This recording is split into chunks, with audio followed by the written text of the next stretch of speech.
Welcome और welcome back to my YouTube channel. Approximately 6-7 months पहले मैंने एक वीडियो पोस्ट करी थी about top 10 law careers in 2025 and now it's 2026। काफ़ी लोगों ने रिक्वेस्ट करी थी इस वीडियो में कि after the 3 year practice rule criteria आप बताओ कि इंडिया में जज कैसे बन सकते हैं।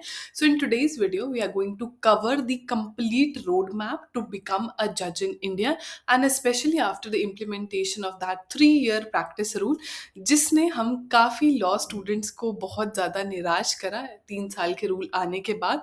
एंड सिंस अब वो रूल एप्लीकेबल हो गया है तो अब हम देख लेते हैं कि आप इंडिया में जज कैसे बन सकते हो। So in this video we are going to cover about the eligibility criteria, the exam pattern, the syllabus, आपकी क्या प्रिपरेशन स्ट्रैटेजी रहनी चाहिए इस एग्जाम को लेके, आपकी क्या करियर अपॉर्चुनिटीज हैं other than is this exam as well and after this exam as well, क्या सैलरी रहेगी, पर्क्स रहेगी, लाइफस्टाइल रहेगा, वो ज़्यादा बताने की तो मुझे ज़रूरत नहीं है, बट स्टिल हम इस वीडियो में देखेंगे। And at the end of the video we are going to check some frequently asked questions जो स्टूडेंट्स को लेके डाउट रहते हैं कि एलएलएम करना ज़रूरी है या नहीं है, एंड आफ्टर आपका एग्ज़ाम के बाद क्या आप दूसरी स्टेट्स का एग्ज़ाम दे सकते हो या नहीं दे सकते हो, एंड क्या ये जो 3 ईयर प्रैक्टिस रूल है ये हर किसी स्टेट पे एप्लीकेबल है या नहीं है।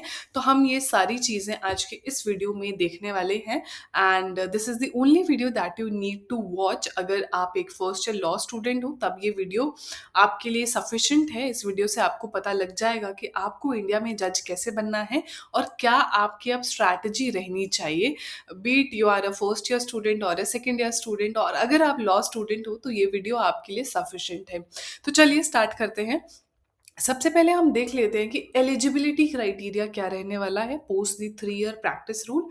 सबसे पहले टू बिकम अ जज in India you must meet the following basic eligibility criteria. सबसे पहले आप इंडिया के सिटीजन होने चाहिए, तभी आप यहाँ पे जज बन सकते हैं। सेकेंडली, अगर मैं एज लिमिट की बात करूँ तो आपकी एज मिनिमम 21 से लेके मैक्सिमम 35 ईयर्स तक अगर आप हैं तब आप ये एग्जाम दे सकते हैं फॉर लोअर जुडिशरी एग्जाम्स। अगर मैं हायर जुडिशरी के एग्जाम की बात करूं तो वहां पे एज क्राइटेरिया 35 के बाद स्टार्ट होता है, बट वहां पे आपको 7 ईयर का आपके पास एक्सपीरियंस होना चाहिए एज एन एडवोकेट, तभी आप हायर जुडिशरी एग्जाम्स में बैठ सकते हैं। ठीक है, तो 21 ईयर से लेके 35 ईयर तक आपकी एज हो सकती है। एज रिलैक्सेशन डिपेंड करती है, अगर आपकी कोई कैटेगरी है, फॉर एग्जाम्पल अगर आप किसी रिजर्व कैटेगरी में फॉल करते हैं तो आपकी जो एज लिमिट है वो +-5 वहां पे हो सकती है। That depends on the notification of that particular state. ठीक है, अगर मैं एजुकेशनल क्वालिफिकेशन की बात करूं तो you must have completed either a 3 year LLB और a 5 year integrated law degree from any recognised university, recognised from BCI bar council of India से आपकी यूनिवर्सिटी रिकॉग्नाइज होनी चाहिए। अगर आप बैचलर्स के बाद 3 ईयर लॉ करते हैं तब भी आप लोग एलिजिबल हैं। अगर आप 12th के बाद 5 ईयर इंटीग्रेटेड कोर्स करते हैं तब भी आप लोग एलिजिबल हैं। उसके बाद आपको एनरोलमेंट अपना करवा लेना है बार काउंसिल में as an advocate under the advocates act 1961, तब आप लोग एलिजिबल हो जाएंगे। मिनिमम एक्सपीरियंस इसमें आपका चाहिए 3 ईयर, 3 साल। फॉर एग्जाम्पल आपने 12th के बाद 5 ईयर लॉ करी, 5 ईयर लॉ के बाद आपको अपने आप को एज एन एडवोकेट एनरोल करवा लेना है एंड उसी के बाद आपका एक्सपीरियंस 3 साल तक काउंट होगा। आपको 3 साल तक कोर्ट में प्रैक्टिस करनी है एज एन एडवोकेट। 3 साल की प्रैक्टिस के बाद आप एलिजिबल हो जाएंगे एग्जाम देने के लिए। आई रिपीट, आप सिर्फ एलिजिबल हो जाएंगे ये एग्जाम देने के लिए, एंड ये डिपेंड करता है बाकी स्टेट्स में क्या क्राइटेरिया फॉलो हो रहा है। आप जिस भी स्टेट को टारगेट कर रहे हैं आप उस पर्टिकुलर स्टेट के नोटिफिकेशन को एक बार ज़रूर अच्छे से रीड करें। नेक्स्ट हम बात कर लेते हैं कि एग्ज़ाम का पैटर्न क्या रहने वाला है। काफ़ी स्टूडेंट्स को नहीं पता होता है कि ये एग्ज़ाम जो है एक 3 स्टेज एग्ज़ाम है। इसमें आपका फर्स्ट एग्ज़ाम रहेगा, प्री एग्ज़ाम रहेगा, सेकेंड आपका मेन एग्ज़ाम होगा। सिर्फ वही बच्चे मेंस का एग्ज़ाम दे पाएंगे जो प्री वाले एग्ज़ाम्स में क्वालिफाई करते हैं। आपका प्री फॉर एग्जांपल एक टाइप का स्क्रीनिंग टेस्ट रहेगा, एमसीक्यू क्वेश्चंस आपके इस एग्जाम में रहेंगे जो कि आपके लॉ के सिलेबस से ही होंगे, आपके current affairs GK, that again depend state to state के उस स्टेट में कैसा आपका फॉलो होता है। If I talk about Himachal Pradesh, मैं हिमाचल से हूँ, तो हिमाचल के प्री के एग्जाम में civil law 1, civil law 2, criminal law 1, criminal law 2 and civil law का आपका ये एग्जाम रहता है। तो इस अकॉर्डिंगली आप ये देख सकते हैं कि प्री के एग्जाम में आपका एमसीक्यूज बेस्ड एग्जाम रहेगा ओनली। जो स्टूडेंट्स प्री का एग्जाम क्वालिफाई कर पाएंगे उनका नेक्स्ट एग्जाम होगा आपका मेंस का exam.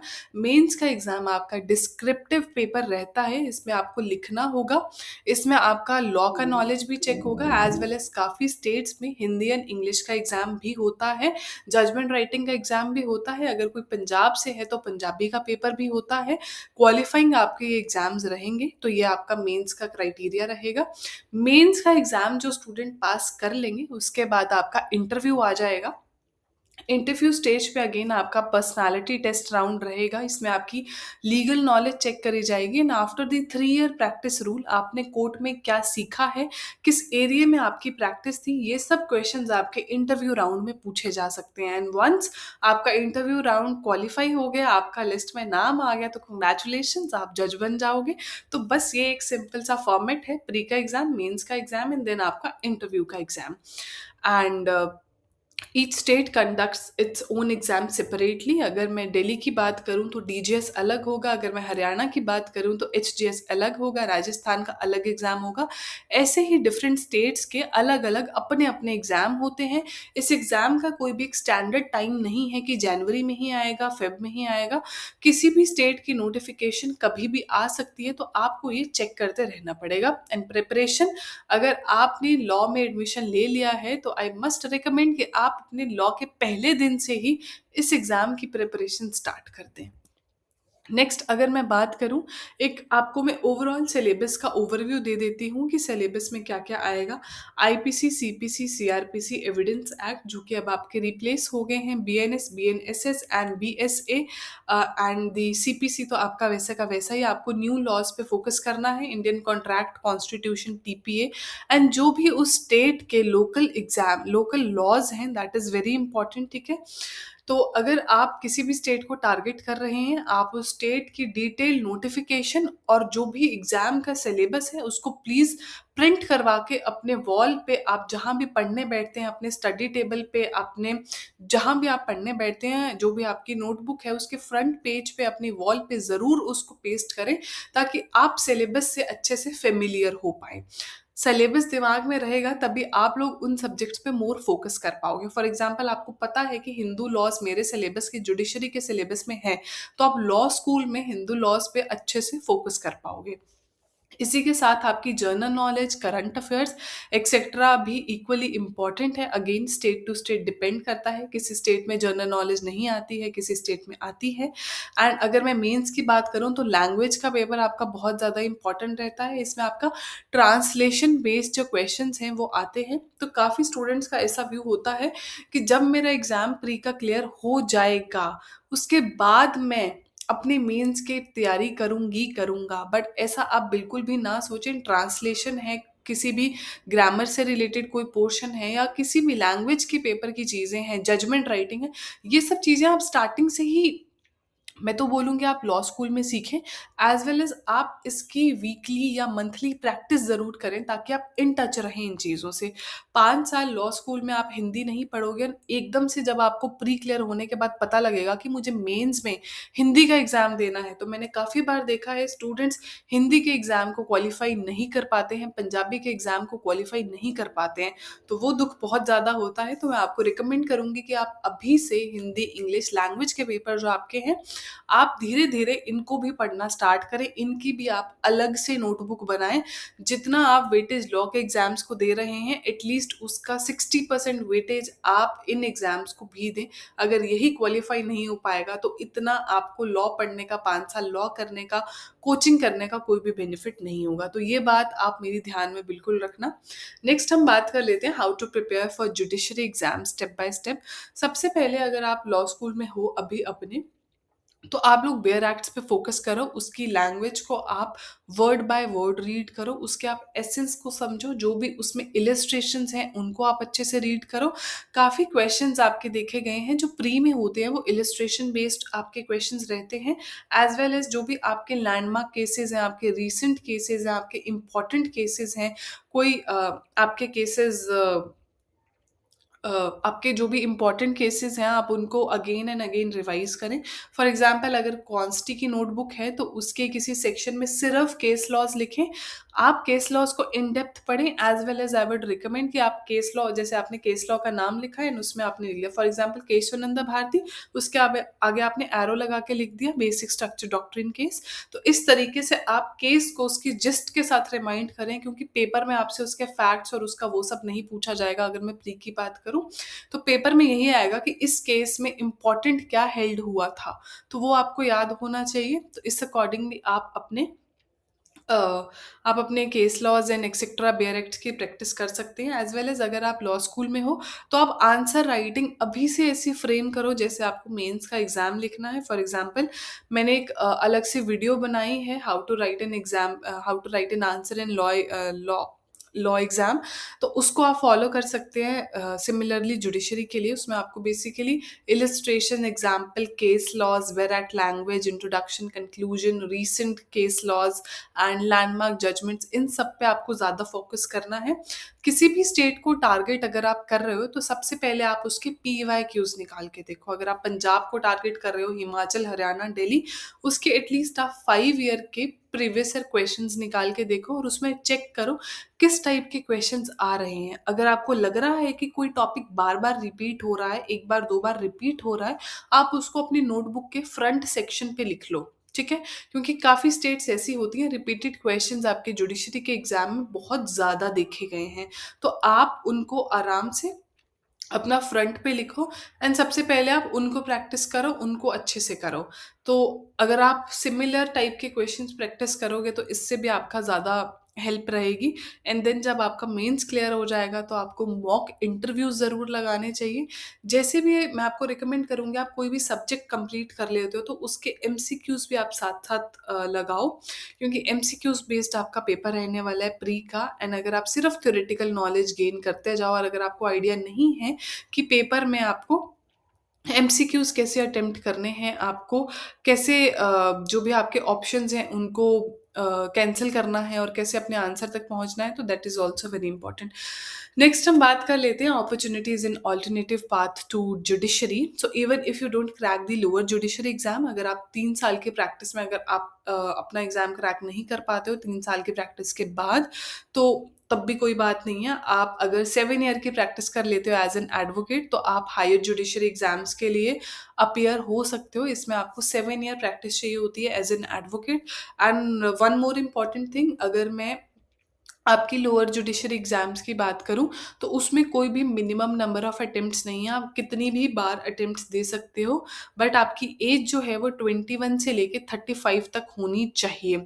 So you can also apply as legal adviser, law officer, public prosecutor, lecturer etcetera, क्योंकि एक बार जब आपने लॉ के सिलेबस को अच्छे से पढ़ लिया है तो हर किसी एग्जाम में लॉ का सिलेबस आएगा। If I talk about your UGC NET exam, if I talk about law officer exam, IBPS SO, RBI exam, RRB exam, किसी भी एग्जाम की अगर मैं बात कर लूँ तो आपका लॉ का सिलेबस तो वही रहने वाला है। एक बार आपने अच्छे से तैयारी कर ली तो आपका जो भी नॉलेज है वो हर जगह यूज होगा।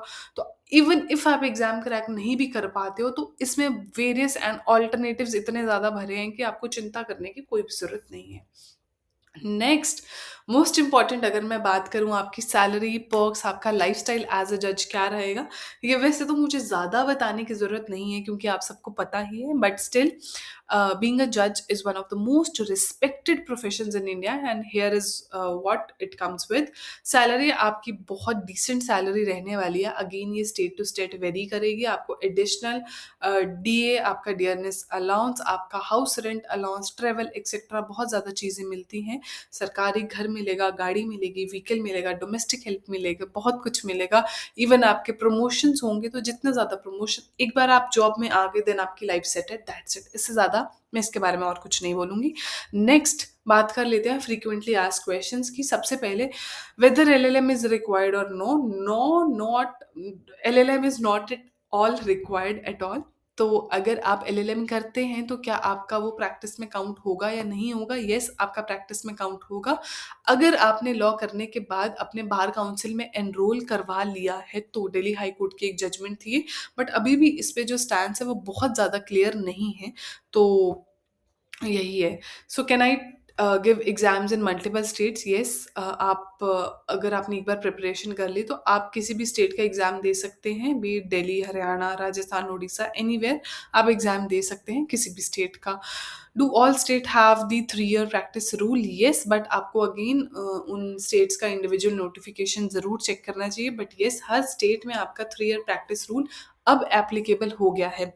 Whether the coaching is necessary or not at all necessary। आप चाहो तो खुद से ये एग्जाम क्रैक कर सकते हो।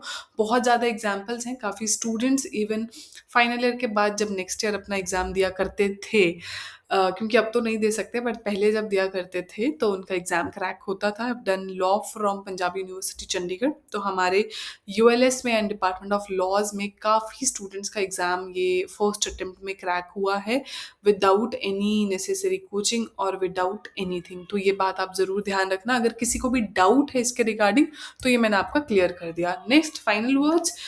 बिकमिंग अ जज requires clarity in law, patience and your consistent effort. आपको ये नहीं करना है कि बस मैं जल्दी जल्दी अपना सिलेबस कवर करूँ। सिलेबस को कवर करो उस तरीके से जिस तरीके से आपको वो समझ आए, आप उसको अंडरस्टैंड कर पाओ, ठीक है। As well as patience is required. अब तो कुछ ज़्यादा रिक्वायर्ड है पेशेंस, एंड आपको हर स्टेट के एग्जाम के नोटिफिकेशन के साथ अपडेट रहना है एंड उसको अगेन एंड अगेन चेक करते रहना है। एक रूटीन आप बनाओ एंड उस रूटीन को आप डेली फॉलो करो। यही मैं आपको बोलना चाहूँगी। एंड एक बहुत अच्छी जॉब है, अगर आप फर्स्ट ईयर से ही तैयारी स्टार्ट कर देते हो तो डेफिनेटली आप जज बनोगे। तो जो भी आप पढ़ रहे हो उसको बहुत अच्छे से पढ़ो एंड बस आप कनेक्टेड रहो जो भी सोसाइटी में हो रहा है, एंड आपके अंदर एक ज़ील होनी चाहिए इस एग्ज़ाम को क्रैक करने के लिए। That's it for the video. अगर आपको इस एग्ज़ाम से रिलेटेड कोई भी डाउट्स हैं आप लोग ज़रूर कमेंट सेक्शन में पूछ सकते हो, एंड अगर आप लोग मेरे को रीच आउट करना चाहते हो तो आप लोग ईमेल कर सकते हो एट arshita.lawclasses@gmail.com पे। वहाँ पे भी मैं विद इन 24 आवर्स आपकी जो भी क्वेरीज होंगे उसका रिप्लाई करती हूँ, मैं या मेरी टीम आपका रिप्लाई कर देगी। So that's it for today's video. अगर आपको किसी और